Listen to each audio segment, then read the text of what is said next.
Bonjour à tous et bienvenue aujourd'hui dans cette vidéo où nous allons parler des transformations de la matière.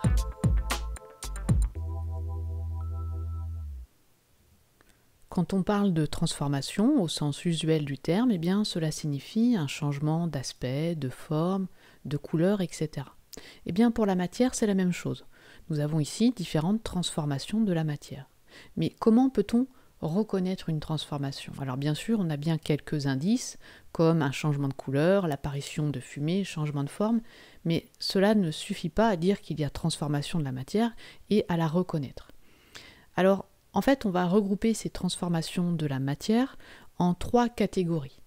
Il y a trois catégories de transformations qui sont les transformations physiques, les transformations chimiques et les transformations nucléaires. Et pour reconnaître une transformation et savoir à quelle catégorie elle appartient, eh bien, on a besoin d'aller au niveau microscopique de la matière. Alors je vous rappelle qu'au niveau microscopique, la matière est composée d'un grand nombre d'entités chimiques qui sont les atomes, les molécules ou les ions. Mais chacune de ces catégories, c'est ce qu'on appelle une entité chimique. Maintenant que ce petit rappel est fait, voyons une première transformation. Ici, un glaçon qui fond. Donc on a ce qu'on appelle un changement d'état, et vous avez vu qu'au collège, la matière est composée donc à l'état solide d'entités chimiques qui sont très rapprochées, ça ne bouge pas beaucoup. À l'état liquide, assez espacé, ça commence à bouger. Et à l'état gazeux, elles sont assez éloignées, les entités chimiques, et ça bouge beaucoup. On peut représenter ça par ce petit schéma avec les petites particules vertes là qui représentent une entité chimique. Ici, on a simplement donc une modification de l'organisation des molécules d'eau.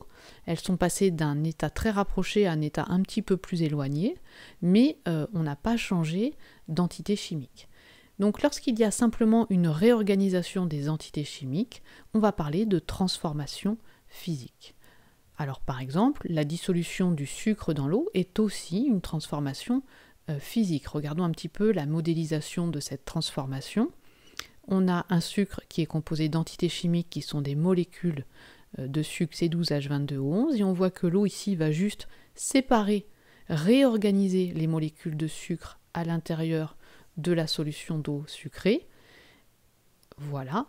Et donc on peut écrire l'équation qui modélise cette transformation physique. Le sucre à l'état solide, donc les molécules C12H22O11 sont très rapprochées.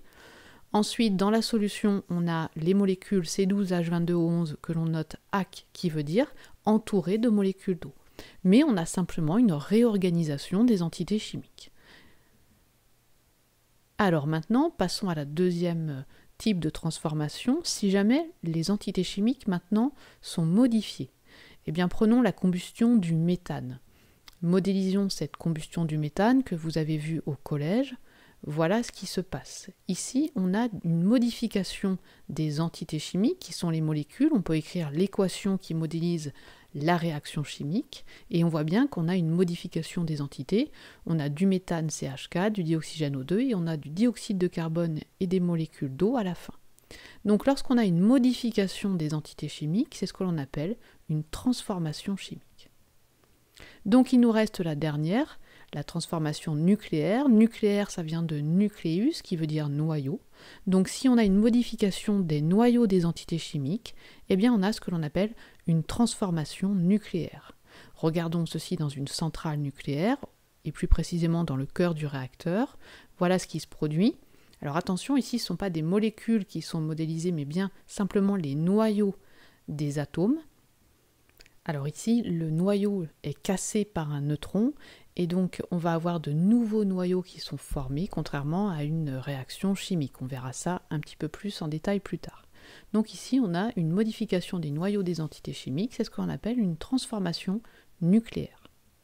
Alors, que devez-vous retenir dans cette capsule? Eh bien que les transformations de la matière, c'est une histoire d'échelle. Ici, si on a simplement une réorganisation des entités chimiques, c'est ce qu'on appelle une transformation physique. Une modification des entités chimiques, c'est une transformation chimique. Et une modification des noyaux des entités chimiques, c'est une transformation nucléaire. Voilà pour cette capsule et je vous dis à bientôt.